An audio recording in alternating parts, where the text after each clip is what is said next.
Nainis si Yanhai sa kasalukuyang sitwasyon dahil hindi niya inaasahan na ito ang kahahantungan nilang dalawa ng asawa niya. Tinanong naman ng ating bida ang dalawa kung susuko na ba ang mga ito sa kanya.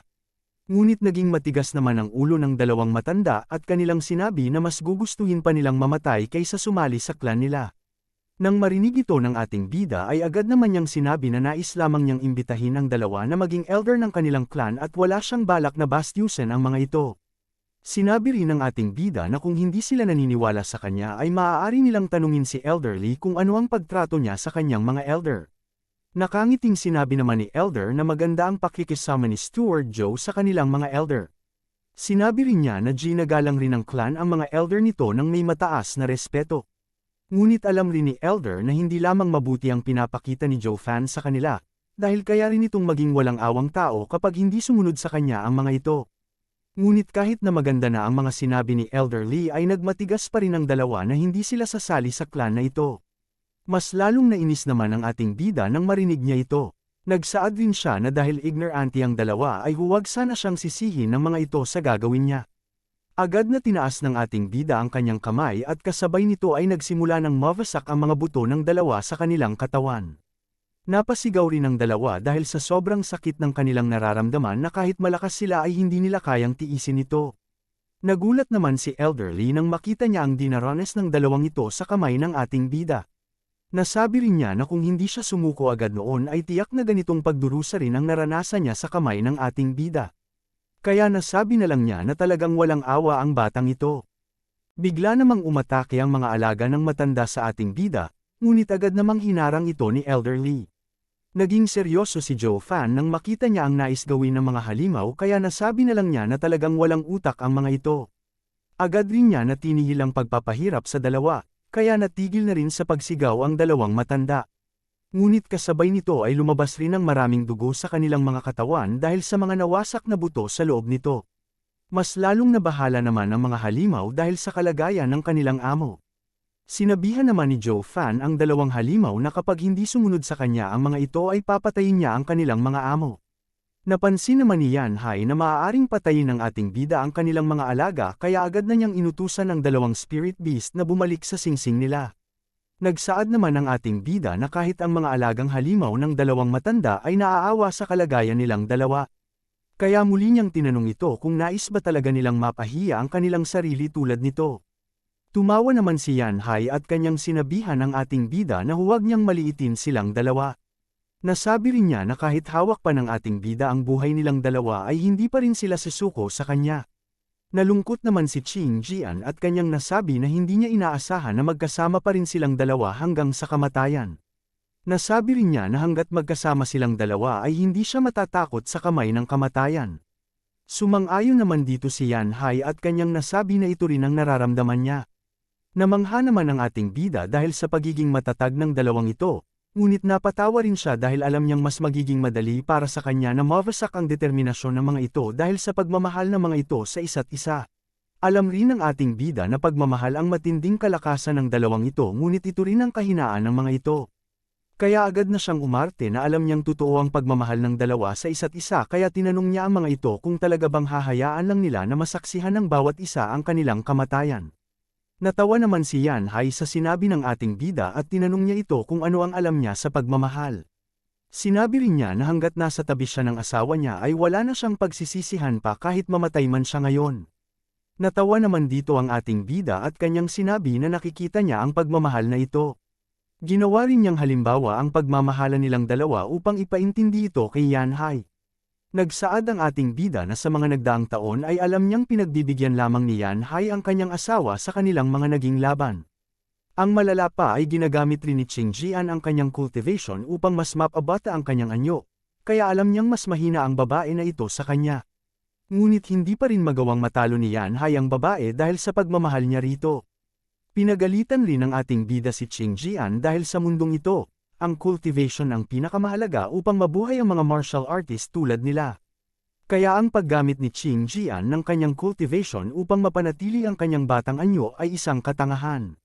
Nasabi rin ng ating bida na nakatira sila sa malayong bundok na ito kaya walang sino man ang makakakita sa kanilang dalawa. Kaya alam niyang ginagawa lamang ito ng babae para sa asawa niya. Natuwa naman si Yanhai nang marinig niya ito dahil sa maraming taon ay sa kanya lamang pala nagpapasikat ng kagandahan ang kanyang asawa. Natuwa naman ang ating bida dahil nahulog na naman ang dalawang ito sa mga salita niya, kaya nasabi na lang niya na ang susunod na lang niyang dapat gawin ay wasakin ang mga damdamin ng mga ito. Kaya agad niyang sinabihan ng dalawa na ang kanilang nararamdaman sa isa't isa ang kanilang malaking kahinaan. Nagalit naman dito si Yanhai at kanyang nasabi na hindi ito totoo dahil ang pagmamahal nila sa isa't isa ay parang ginto. Ngunit hindi naman ito pinansin ng ating bida at kanyang sinakal ang matandang babae. Sinabi rin niya na papatunayan niya sa kanila na ito ang kahinaan nilang dalawa. Nagalit naman si Yanhai sa ginawa ng ating bida kaya agad niyang inutusan ito na ibaba niya ang asawa niya. Ngunit nagsaad naman si Qing Jian na huwag magpaloko ang asawa niya sa nais gawin ng batang ito. Alam rin niya na isa sa kanila ang mauunang mamatay ngunit magkikita rin naman sila sa kabilang buhay.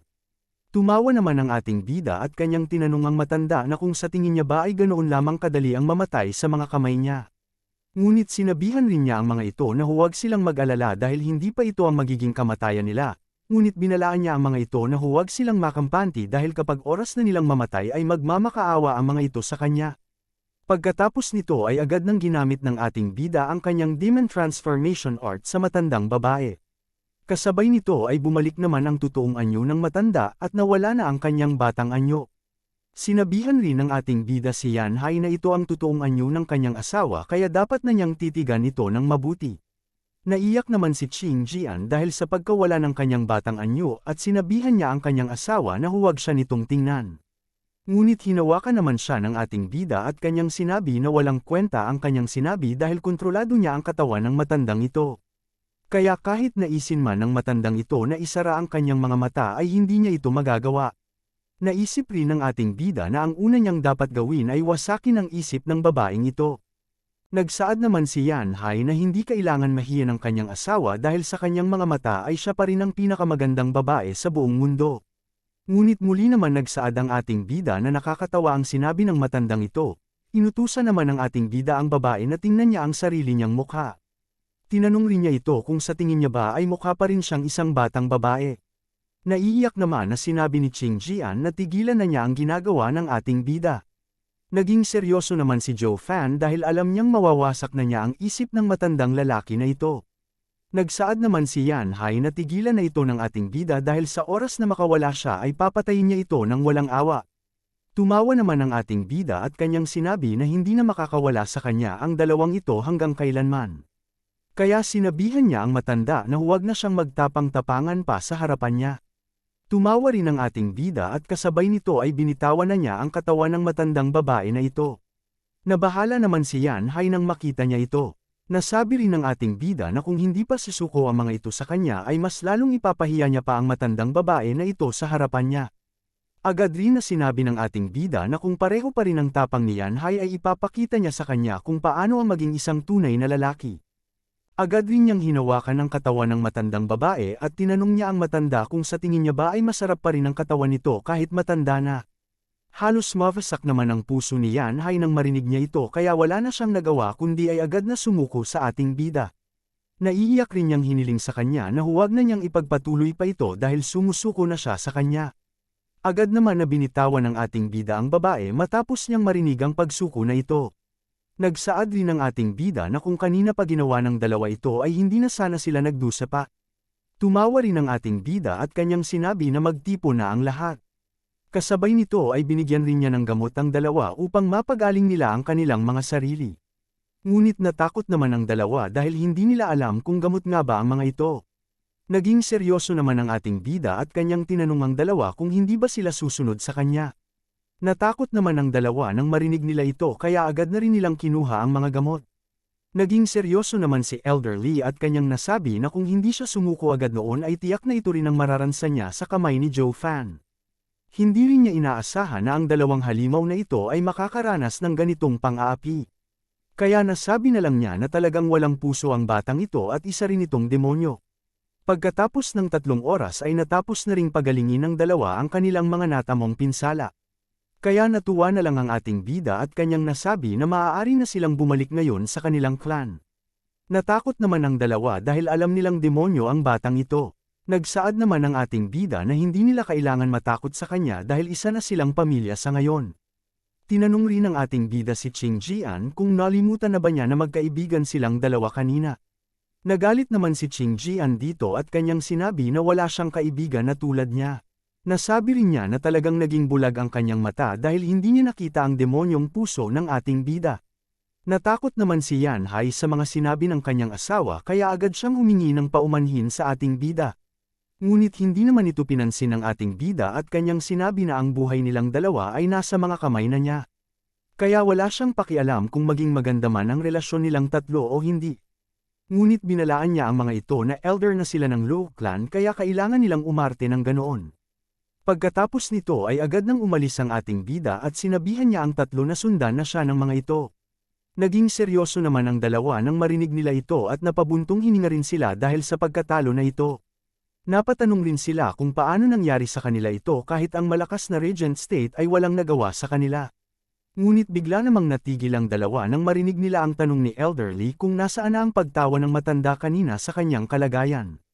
Humingi naman ng paumanhin si Yan Hai dahil hindi niya ito inaasahan.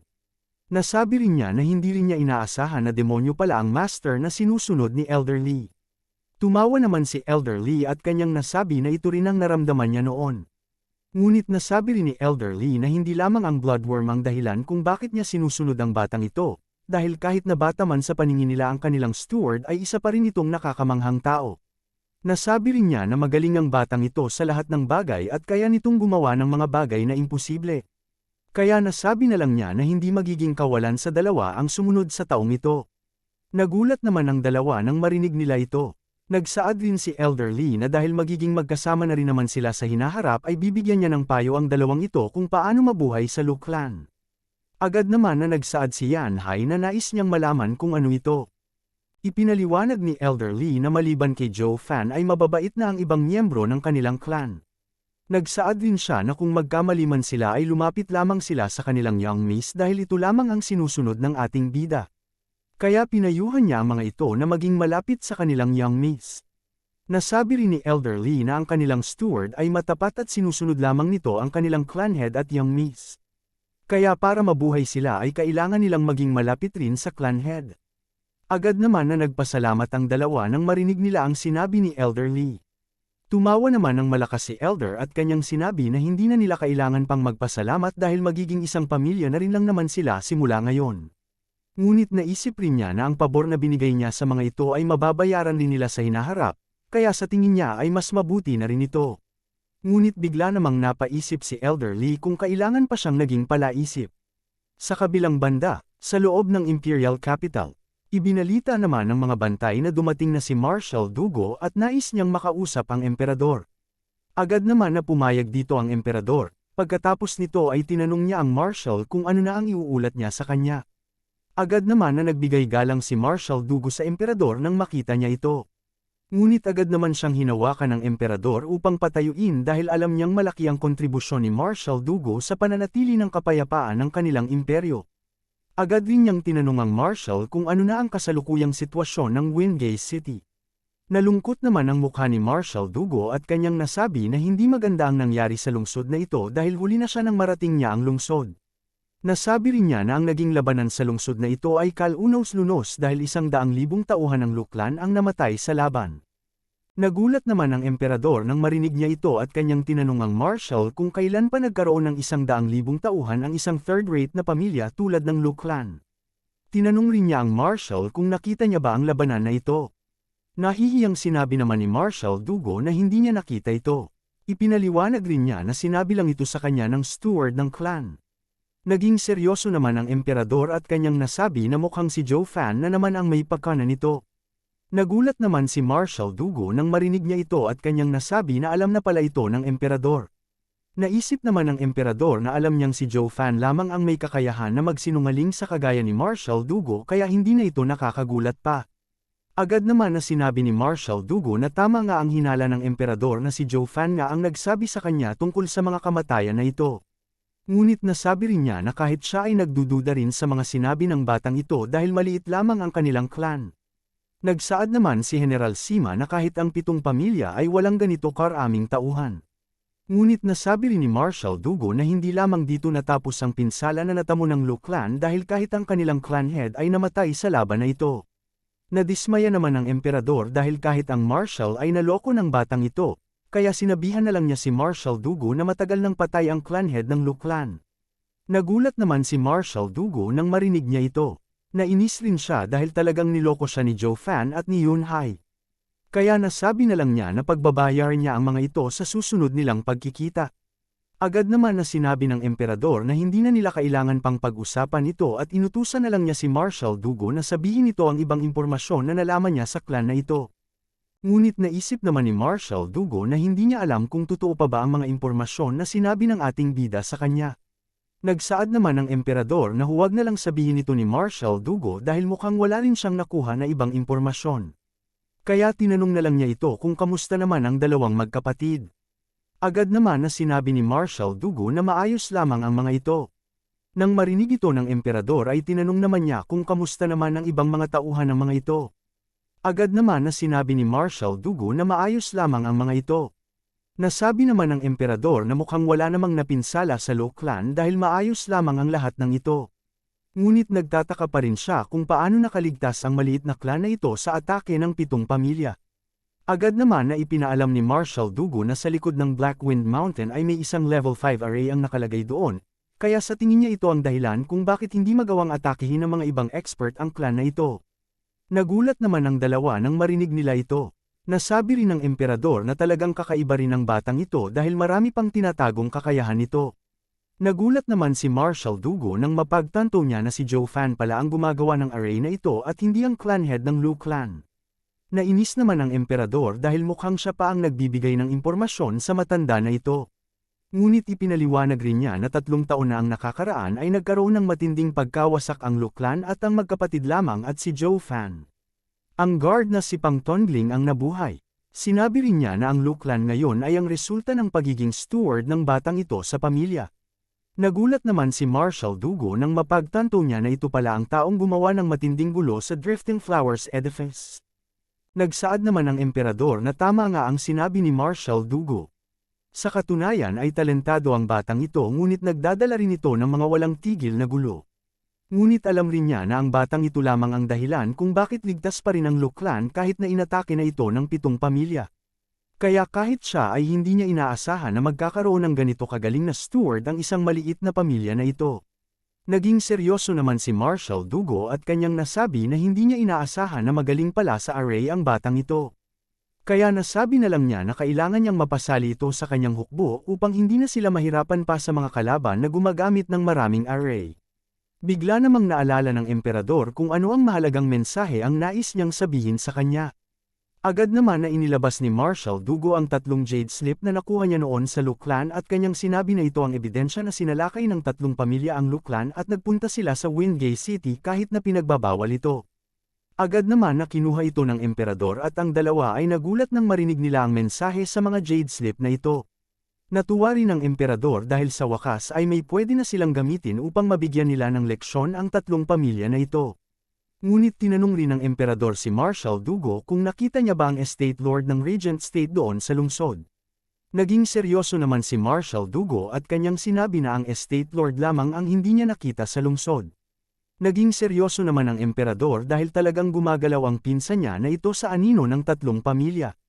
Kaya nasabi na lang niya na gagamitin niya ang pagkakataon na ito upang takutin ang Regent State dahil alam niyang tauhan nito ang 3 pamilya. Agad rin niya na inutusan na dalhin ng kanyang mga tauhan ang 3 family head ng pamilya na ito. Sa kabilang banda, sa kuta ng Hell Valley, nainis ang family head nang makita niya ang mga bakanteng upuan ng mga elder dahil namatay na ang mga ito sa kamay ng ating bida. Nasabi rin niya na sa susunod nilang pagkikita ng batang ito ay sisiguraduhin niyang mamamatay ang batang ito sa kamay niya. Natahimik naman ang Grand Elder dahil alam niyang matindi ang galit ngayon ng kanilang family head. Kahit na ang ika-5 elder ay nagsaad rin na hindi na niya kayang maghintay pa kaya siya na mismo ang aatake sa batang ito. Ngunit bigla namang siyang natigil nang marinig niya ang tunog ng isang flute. Nainis rin siya dahil talagang may nang-ahas pa sa mga tauhan nila na magpatunog ng flute na ito kahit nasa meeting sila. Ngunit bigla namang siyang pinatahimik ng family head at tinanong niya ang isa sa mga pillar kung ano ang ginagawa niya dito sa kanilang clan. Ang taong nandito ay walang iba kundi ang Jade Flute Divine Sword na si Fang Qiubai mismo, ang isa sa mga pilar ng imperyo.